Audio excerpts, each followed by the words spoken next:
एक परिवार था। उसमें बेटा बहू और एक छोटी सी बेटी और माँ के साथ वो लोग रहते थे। और अम्मा ने एक बकरी पाल रखी थी और अम्मा उस बकरी का रोज़ दूध निकाल के बेचती थी।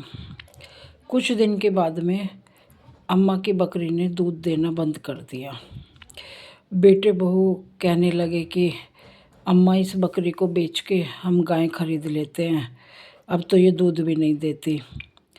अम्मा की बकरी का नाम था मुन्नी।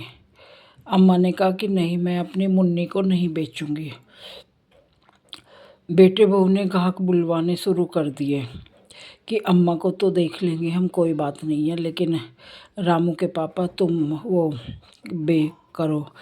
तो ग्राहक आ गए तो अम्मा ने देखा कि वो उसके बोला कि अम्मा बकरी को बाहर ले आओ, और ग्राहक देखने के लिए आए हैं। अम्मा परेशान हो गई। अम्मा ने कहा कि तुम्हें किसने कहा है कि मैं अपनी बकरी बेच रही हूँ, और मैं अपनी मुन्नी को नहीं बेचूंगी, मैंने इसे बच्चे की तरह पाला है। बहू कहने लगी अम्मा बेवकूफ़ मत बनो, अब ये दूध भी नहीं देती है और इसका खर्चा बढ़ रहा है, और हम इसे बेच के वो गाय ले लेंगे।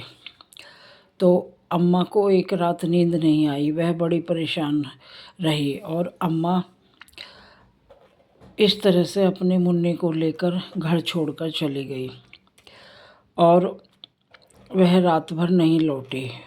बेटे बहू परेशान थे कि अम्मा कहाँ चली गई। फिर बहू ने कहा मुझे लगता है कि अम्मा अपनी मुन्नी के डर से घर छोड़कर चली गई कि कभी हम उसकी मुन्नी को बेच दें। और जंगल में बैठी थी तो घास फूस उसे खिलाया।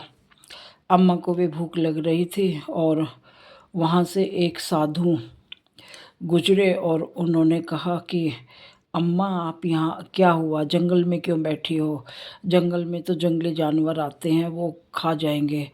अम्मा कह रही बेटा मेरे पास रहने को कोई जगह नहीं है, और मेरे बेटे बहू इस मेरी मुन्नी को बेच रहे हैं, इसलिए मैंने घर छोड़ दिया। वो कहने लगे अम्मा अगर तुम्हें ठीक लगे तो मेरी एक छोटी सी कुटिया है, आप उसमें रह सकती हो जब तक आपका मन करे। और अम्मा अपनी मुन्नी को लेकर उस कुटिया में चली गई और वहाँ रहने लगी और मुन्नी को घास घूस खिला के अपना खुशी के दिन बीतने लगे। और अब बकरी ने सोचा कि अम्मा मुझे इतने अच्छे से रख रही है, मेरी वजह से अपना घर भी छोड़ दिया, तुझे कुछ करना चाहिए। और वह अम्मा सुबह जब उठी तो अम्मा ने देखा कि बकरी ने 4 बाल्टी दूध भर दिया, और सुबह अम्मा से कहने लगी अम्मा ये दूध बेच दो और हम इस तरह से अपना गुजर बसर करेंगे। आस पास के गांव में सब जगह चर्चा होने लगी कि जादुई बकरी है, और जब अम्मा वो बकरी का मन होता है तभी वो दूध देती है। तो सब देखने आने लगे, और उस किसी को कुछ भी बीमारी हो उसका भी दूध पी जादुई बकरी का दूध पी के वो बीमारी ठीक हो जाती थी। और इस तरह से अम्मा ने 2 पैसे भी जोड़ लिए अपने आप। तो एक दिन बेटे बहू की बेटी की बहुत तबीयत ख़राब हुई और वह बहुत परेशान। उन्होंने सब डॉक्टर को दिखा लिया लेकिन बेटी को बिल्कुल भी आराम नहीं लगा।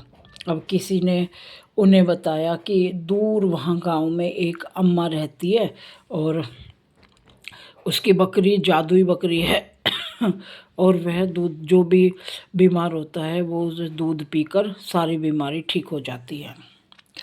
तो अब बेटे बहू ने कहा कि चलो हम भी चलते हैं और देखते हैं कैसी जादुई बकरी है।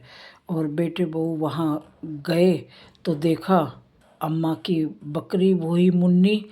तो वह माँ दौड़ी दौड़ी आई और पूछा क्या हो गया मेरी बेटी को। बहू ने रोकर कहा कि अम्मा ये बहुत बीमार है, किसी भी डॉक्टर से इलाज नहीं हुआ और इतने पैसे हमारे पास नहीं हैं। तो अम्मा ने कहा कि ठहर बहू, तो उसको एक गिलास दूध हांडी में से लिया और पिलाया। तो दूध पीते ही वह अम्मा की पोती ठीक हो गई। और अम्मा के बेटे और बहू अम्मा के पैरों में पड़ गए और कहा, अम्मा हमें माफ़ कर दो, हमारे से बहुत बड़ी गलती हो गई जो हमने इसे बेचने की बात कही। और अम्मा अब आप घर चलो, हम खुशी खुशी रहेंगे और हम कभी ये दूध दे या ना दे, लेकिन हम कभी भी मुन्नी को नहीं बेचेंगे। तो अम्मा ने कहा कि मुझे तुम पर भरोसा नहीं है। तो बहू कहने लगी, नहीं अम्मा, मैं अपनी बेटी की कसम खाती हूँ और मैं बिल्कुल भी नहीं वो करूँगी और इसको अच्छे से रखूँगी। और आप चलो, हमारे से बहुत बड़ी गलती हो गई। आज हमें एहसास हुआ है इस जादुई बकरी ने हमारी बेटी को ठीक कर दिया और इससे ज़्यादा हमें कुछ भी नहीं चाहिए। तो अम्मा ज़्यादा आग्रह करने पर उनके साथ चली गई और जाकर अम्मा अपने पहले की तरह ही अच्छी बसर करने लगी, क्योंकि अम्मा ने अपनी बकरी का दूध बेचकर बहुत सारे पैसे जोड़ लिए थे। और गांव में दूर दूर तक कोई भी बीमार होता था तो उसे उस बकरी का दूध पिलाया जाता था और उसकी सारी बीमारी ठीक हो जाती थी। इस तरह से अम्मा की बकरी प्रसिद्ध हो गई और वो भी अपनी खुशहाल ज़िंदगी बिताने लगे। अगर आपको कहानी पसंद आई हो तो प्लीज़ लाइक और सब्सक्राइब ज़रूर करना। मिलते हैं अगली कहानी के, उसमें इसका शीर्षक है जादुई बकरी। ओम नमः शिवाय।